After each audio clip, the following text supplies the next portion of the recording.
The blue light of the third monitor burned a dull ache into the back of my skull. Rain lashed against the tempered glass of the Portland high-rise, a steady, aggressive drumbeat that perfectly matched the pounding behind my eyes. I stared at the pivot table, isolating the routing numbers from the Cayman shell accounts, my mechanical keyboard clicking in the empty office. It was 2:14 a.m. The HVAC system hummed, fighting a losing battle against the November chill seeping through the windows. I rubbed my jaw, feeling the rough stubble of 3 days without a proper shave. Another corporate mess, another tangled web of hidden debt I was hired to untangle.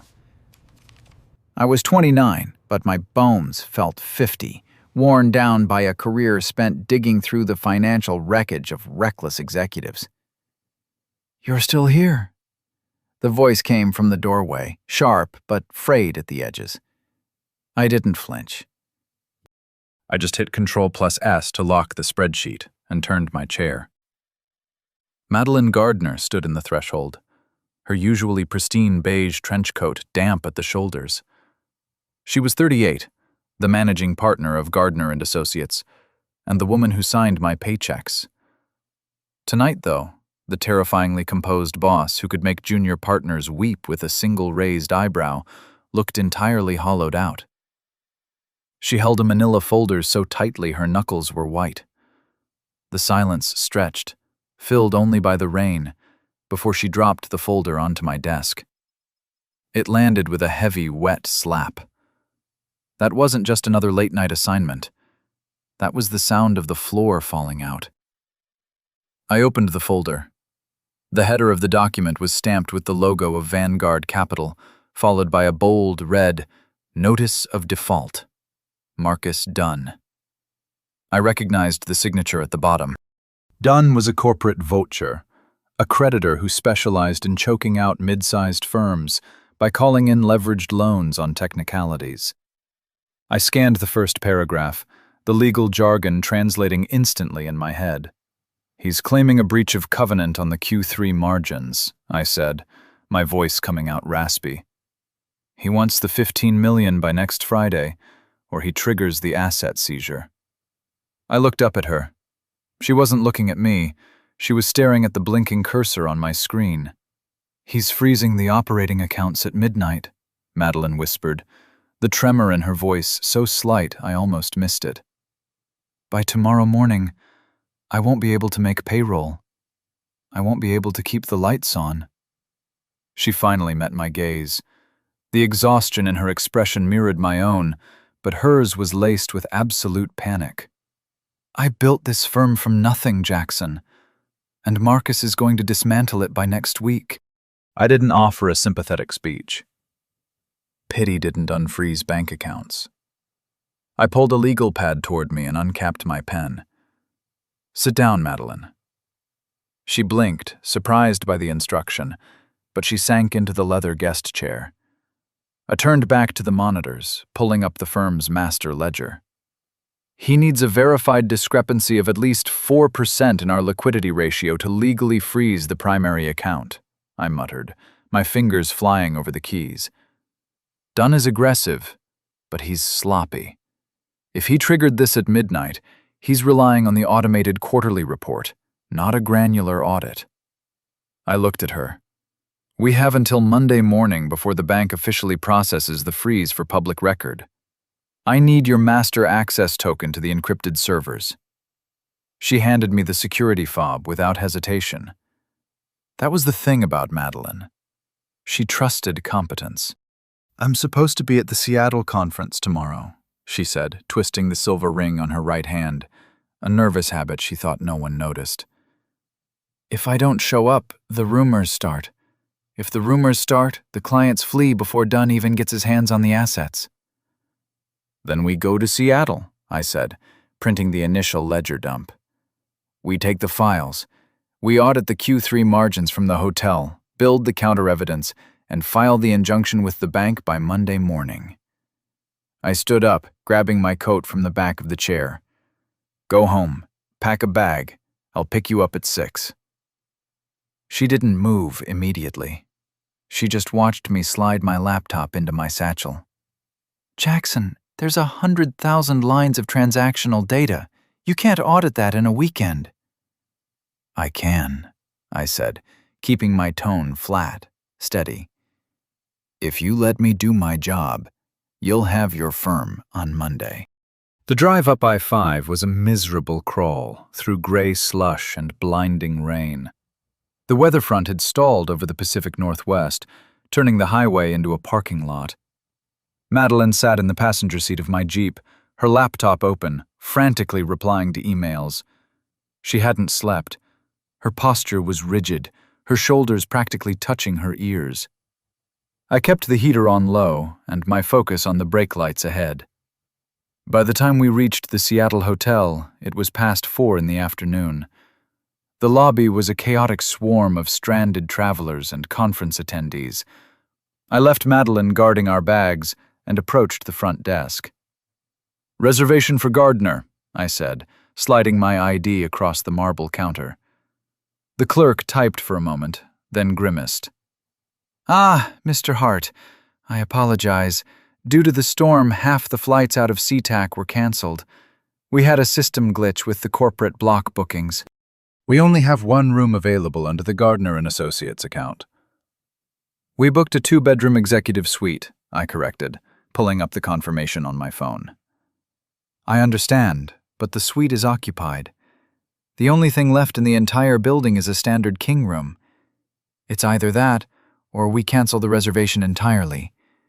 There isn't another hotel with a vacancy within 30 miles. I looked over my shoulder. Madeline was leaning against a pillar, her eyes closed, rubbing her temples. She looked brittle, ready to snap. I turned back to the clerk. "We'll take it, and I need 2 pots of black coffee sent up immediately." When I unlocked the door to room 412, the reality of the situation hit. It was a standard corporate room. 1 desk, 1 small armchair, and 1 massive king-sized bed dominating the center. Madeline walked in, stopped, and stared at the bed. "Where is the other room?" "System error due to the storm," I said, setting my heavy duffel on the luggage rack. "There are no other rooms in the city. We have to make it work." I didn't wait for her to process the awkwardness. I immediately moved to the small desk, unpacking my portable monitors and plugging in the power strips. "You have the keynote dinner in 3 hours. I'm going to start running the reconciliation macro on the vendor payouts. Take the armchair. Review your speech." She stood frozen by the door.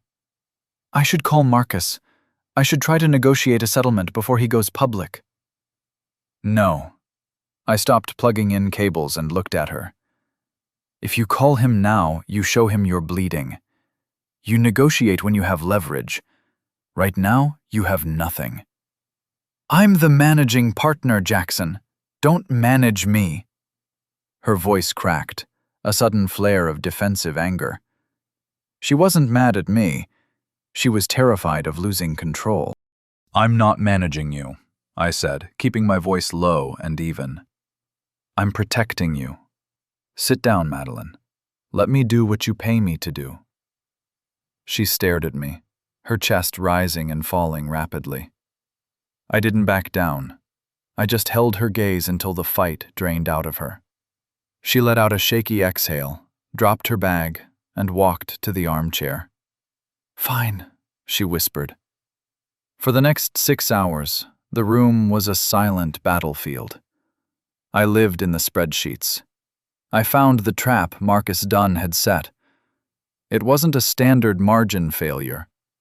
Dunn had quietly bought up the debt of 3 of our mid-tier vendors, restructuring their payment terms without notifying Gardner & Associates formally, forcing our automated system to register a late payment penalty that artificially tanked our Q3 liquidity on paper.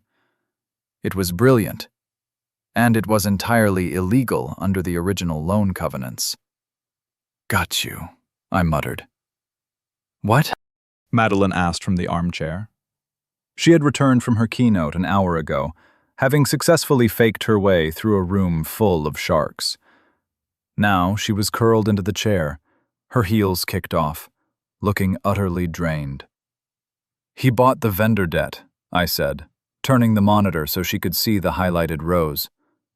Section 4, Clause B of the Master Covenant strictly prohibits secondary debt acquisition without a 30-day notice. He bypassed the notice. The liquidity drop is artificial. The freeze is invalid. Madeline stood up, walking over to the desk.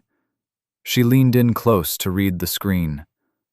She smelled like rain and expensive hotel soap. "Are you sure?" "I have the time-stamped wire transfers from his holding company to the vendors," I said, tapping the screen. "We map this out into a formal report, attach the original covenant, and we ambush his legal team at the bank meeting on Monday." She let out a breath, and for the first time in 2 days, her shoulders dropped. "You found it." "I told you I would." I glanced at the digital clock on the bedside table. 2 a.m. "We need to draft the injunction narrative, but first, you need to sleep." Madeline looked at the single king bed, then back at me. The adrenaline was fading, leaving her swaying slightly on her feet. "I can't sleep. We have to finish the report." "I'll finish the data mapping. You can review it at 6 a.m. I stood up, stretching my stiff back. I grabbed a spare blanket from the closet and tossed it onto the small, rigid sofa near the window. "I'll take the couch tonight. Get some rest, Madeline." She watched me arrange the blanket over the stiff cushions. The silence in the room changed, thickening into something heavy and quiet. I kept my back to her, adjusting the pillow, refusing to make it a bigger deal than it was. I was used to the uncomfortable spots. It was part of the job. "Jackson," she said softly. I turned around. She was standing at the edge of the bed, her arms crossed tight against her chest. She looked entirely stripped of her corporate armor. Just a tired woman who had been fighting alone for too long. "The couch is barely 3 feet long," she said, her voice barely above a whisper. "You haven't slept in 48 hours. You're going to break your neck." "I've slept on worse," I said plainly. "It's fine." She shook her head slowly. She stepped back, pulling the heavy duvet back to expose the crisp white sheets. "I said I'll take the couch tonight." I started to protest, but she cut me off. "And what if I want to share the bed?" she whispered. I froze. My hands tightened on the back of the desk chair. "Madeline." "It's a king bed, Jackson," she said, her tone suddenly practical, but her eyes were painfully vulnerable. "There's 3 feet of space between us. You're exhausted. I'm exhausted. I don't want you breaking your back because of some misplaced sense of chivalry. Just sleep." I looked at her. I saw the tremor in her hands. She wasn't making a pass at me. She was offering a truce. She was tired of fighting every battle, tired of enforcing every boundary. I gave a single nod. "Okay." I turned off the main lights, leaving only the small desk lamp illuminating the spreadsheets. I took off my shoes, placed my watch on the nightstand, and lay down on the far left edge of the mattress, fully clothed in my slacks and button-down shirt. Madeline turned off her bedside lamp and slid under the covers on the far right. The darkness was absolute. Outside, the storm battered the hotel windows. Inside, the silence was a physical weight. I lay perfectly still, my hands resting on my stomach, staring at the ceiling. I could hear her breathing, slow and shallow. I was hyper-aware of the distance between us, exactly 36 inches of mattress. I didn't move a muscle. I didn't want to crowd her, didn't want to make her regret letting her guard down. "Jackson?" Her voice floated through the dark. "Yeah." "Why do you work for me?" she asked. "With your skill set, you could be at a Big 4 firm, making triple the salary, working normal hours." I didn't answer immediately. I thought about the sterile, massive firms where analysts were just cogs in a machine. Because big firms don't fix things, I said quietly. They just report the damage. You built something real. I like keeping it real. I heard the rustle of sheets as she shifted, turning to face my side of the room in the dark. Thank you, she said. Go to sleep, Madeline. The next morning, the real disaster hit. I was at the desk at 7 a.m., compiling the final PDF of the audit. Madeline was in the bathroom, getting dressed for the morning sessions. My phone buzzed on the desk, an automated alert from the firm's primary server. I opened the email, and my blood ran cold. Alert.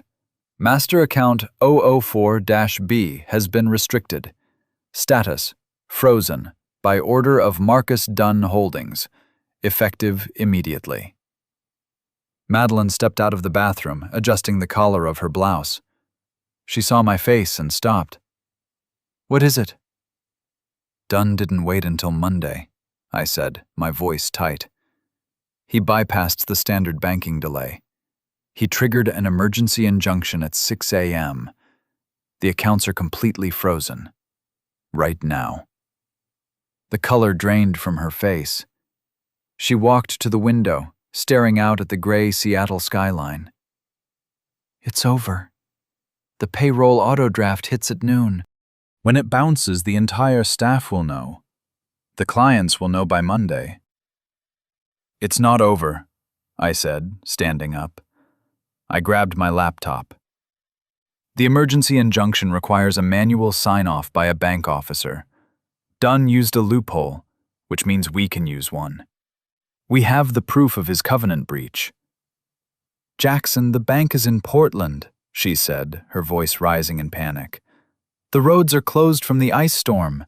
Flights are grounded. We can't get to the bank by noon. It's done.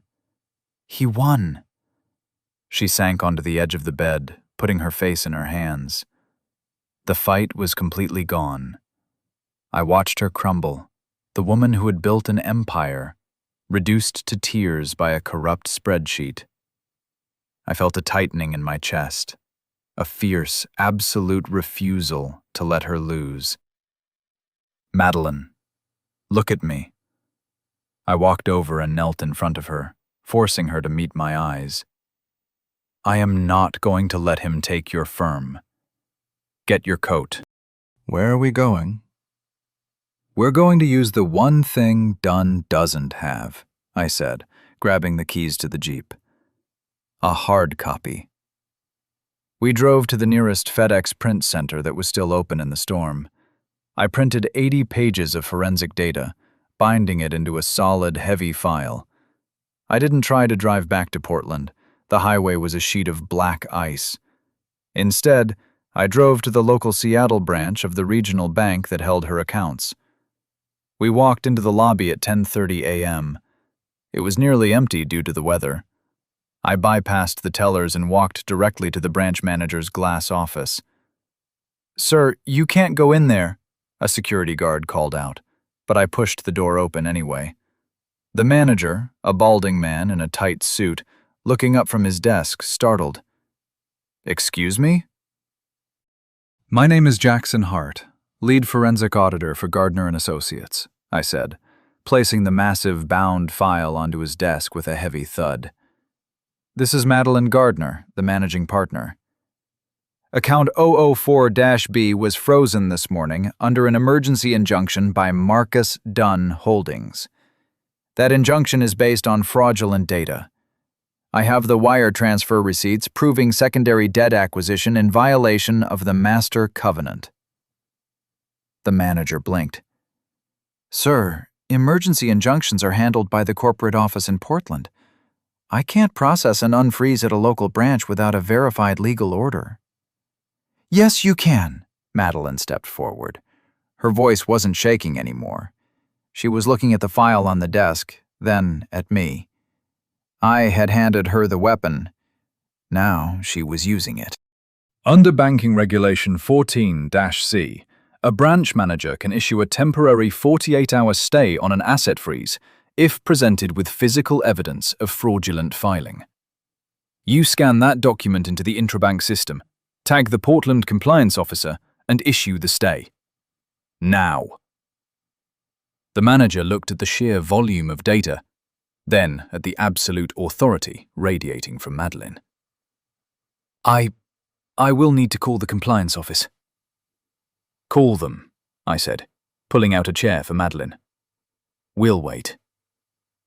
For 45 minutes, we sat in the sterile glass office. Madeline's knee bounced slightly under the table. I reached over, under the edge of the desk, and placed my hand firmly over hers. I didn't interlock our fingers. I just pressed my palm against the back of her hand, transferring my steady pulse to her erratic one. She stopped shaking.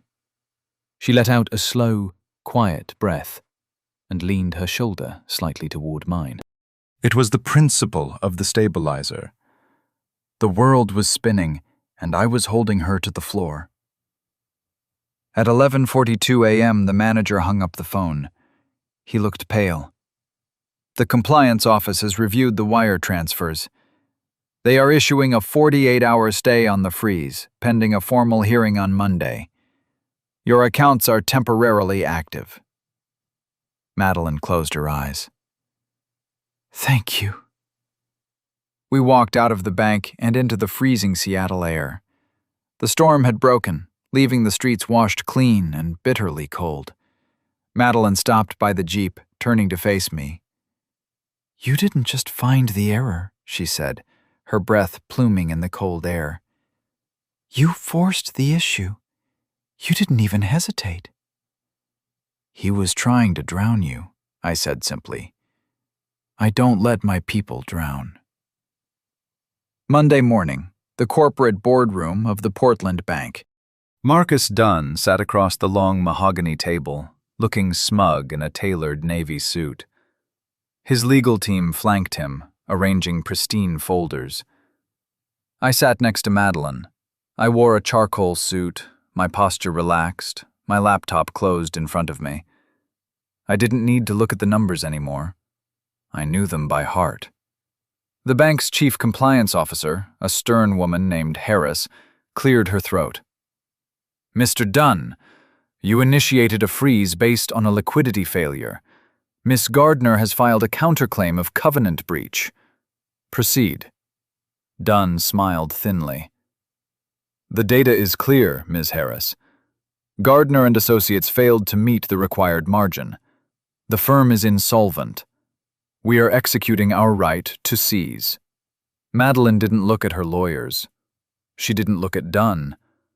She looked at me, giving a tiny, imperceptible nod. I opened my laptop, turned it around, and slid it across the table toward the compliance officer. Mr. Dunn is correct that the liquidity failed, I said, my voice echoing clearly in the quiet room. What he failed to disclose is that his holding company, MDH, secretly purchased the debt of Gardner's 3 primary vendors on October 12th.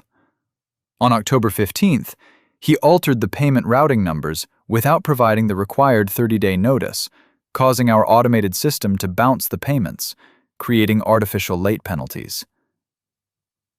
Dunn's smile vanished. That is a ridiculous accusation. You have no proof of internal routing changes. I have the timestamped server logs from the vendor portals, I said, sliding 3 printed documents across the table.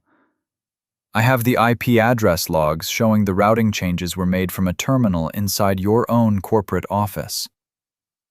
And I have the wire transfers showing you paid a premium to acquire the debt, specifically to orchestrate this default. The room went dead silent.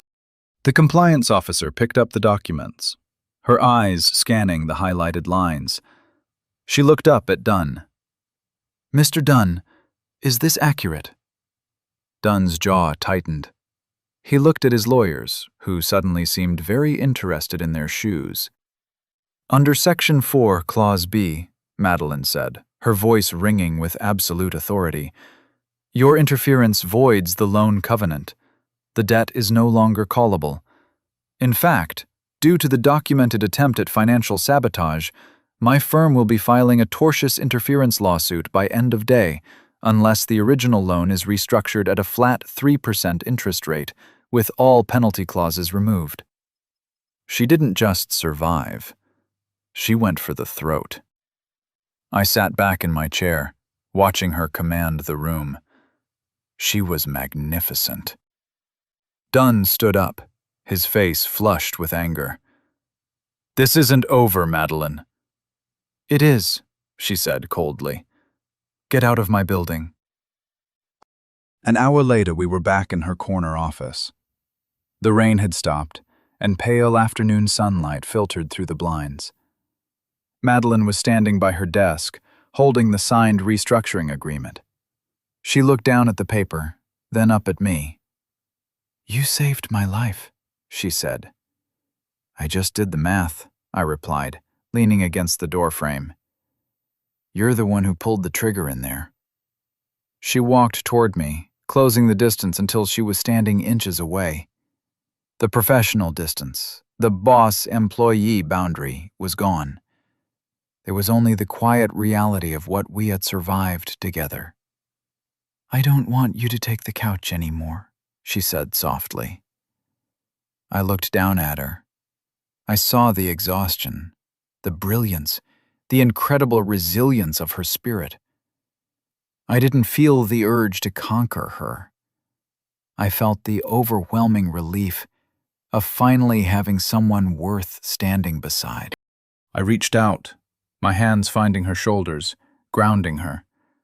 She stepped into the space, resting her forehead against the center of my chest.